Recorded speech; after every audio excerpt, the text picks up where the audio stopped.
Which one of my twin daughters is actually mine? The realization hit me during bath time on a Thursday evening when both girls were splashing in the tub and I called out, "Lily, stop getting water on the floor," but neither of them responded. I tried again, louder this time, and both girls turned to look at me with identical blue eyes and identical confused expressions. My stomach twisted because I'd been so certain the one on the left was Lily, the one who always splashed too much, but now I couldn't remember why I thought that. They were 7 years old, and I'd been their mother their entire lives. Yet standing there with a towel in my hands, I realized I had no idea which twin was which. The thought was so absurd I almost laughed, but then I noticed the small birthmark I'd always used to tell them apart was on the right shoulder of both girls.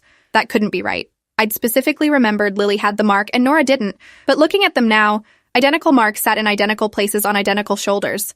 My hands started shaking as I wrapped them in towels and rushed them to bed without our usual storytime routine. That night, I went through every photo album we had, looking for evidence of which girl was which.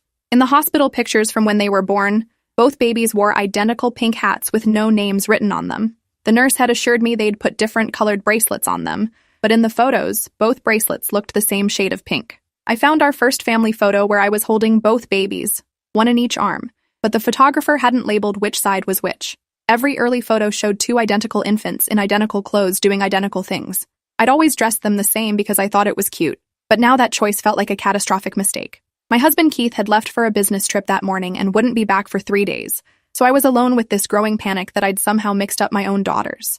The rational part of my brain said this was impossible, that mothers know their children, that 7 years of daily contact would make them distinguishable. But the terrified part of my brain kept asking, which one did I give birth to first? Which one weighed more at birth? Which one had colic? I couldn't remember any of it clearly. The next morning at breakfast, I tried a different approach and asked each girl directly what her name was. The one sitting on the left said, Lily, without hesitation, while the one on the right said, Nora, with the same confidence.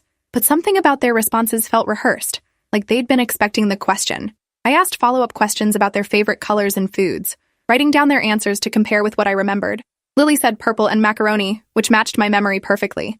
Nora said green and pizza, also matching perfectly. Everything they told me aligned with years of knowing them, but doubt had planted itself in my mind and was growing roots. What if they'd been switched as babies and I'd just been calling them by the wrong names all this time?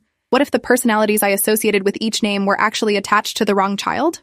I served them cereal with trembling hands while they chattered about their upcoming school field trip, completely unaware that their mother was having an existential crisis about their basic identities. After dropping them at school, I drove straight to Dr. Patricia Chen's office without an appointment and begged the receptionist to squeeze me in. Dr. Chen had been our pediatrician since the girls were born and had seen them at every checkup and sick visit for 7 years. If anyone could tell me which twin was which, it would be her. The receptionist said she only had a 15-minute slot between appointments.